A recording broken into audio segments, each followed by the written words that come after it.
You know, I want to tell you a story about leadership and management. The United States Marine Corps has three critical missions: recruit great young men and women to be Marines, win battles, and turn those Marines back into civilians better than they would have been otherwise. They take a strategic vision and push that vision all the way down to the lowest level of their ranks, down to the corporal and private level. They want and know that leadership is the most important component of any one of their warriors. They want leadership at the very lowest level of their organization because they know great leaders are also great followers. There's a story that most people don't know. Before Black Hawk Down, the movie, and that portrayal of that tragic incident, the Marine Corps had been in Mogadishu, and they had neutralized many of the warlords, but they were looking for some in particular. And there was one guy that they marshaled their Marines to go after and pursue to see if they could take him out of the mix of combat. They had intelligence about where this guy was located, and they sent their fire teams and their organization into the city to try to capture this guy, to take him out of the process. They had one corporal in particular that had heard that this guy was hiding out in one building, and he got the information from the locals on the street. He went to a group over here, got two corporals who were not even in his unit, brought them together with his unit. They put a plan together.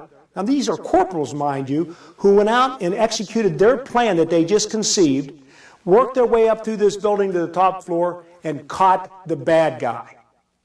Well, when the lieutenant got on the radio and said, "Where are you? What are you doing?" and the young corporal told them, he was being chastised for being out of position and not doing what the command messages were relative to how they were to pursue this bad guy. But the Marine Corps colonel in charge celebrated that young corporal. Why? Because he took information, he acted on it, he organized, and he took a leadership position which helped subdue a very, very nasty bad guy in the war. The young corporal was a leader, and they rewarded him for that central mission of winning battles.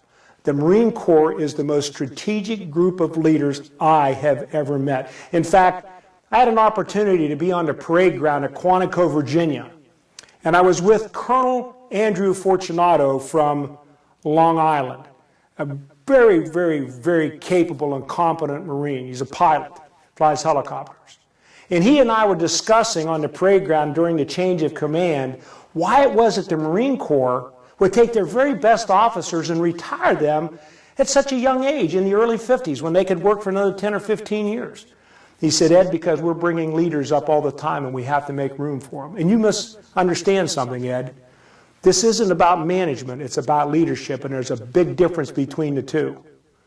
Leadership is an art form.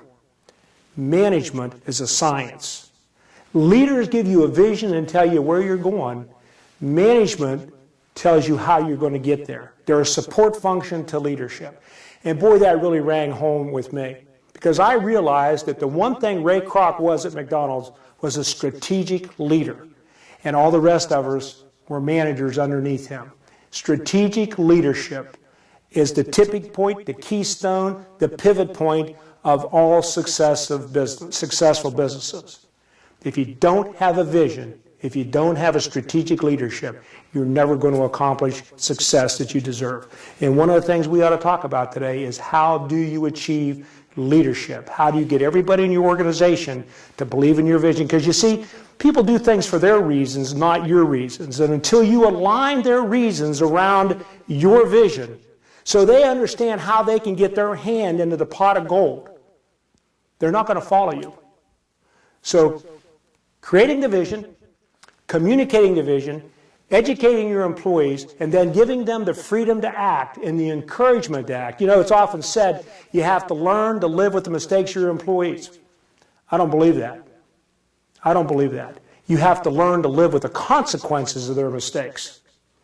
As one of the great warlords, Bismarck, said many, many years ago, learn to make new mistakes. Old mistakes simply mean that you're stupid. You're doing the same wrong things over and over again. Making new mistakes means you're seeking the leadership position, means that you're reaching out to try new things. And even if you fail, they're successful because you learn what not to do. Learn to make new mistakes. It's part of strategic leadership.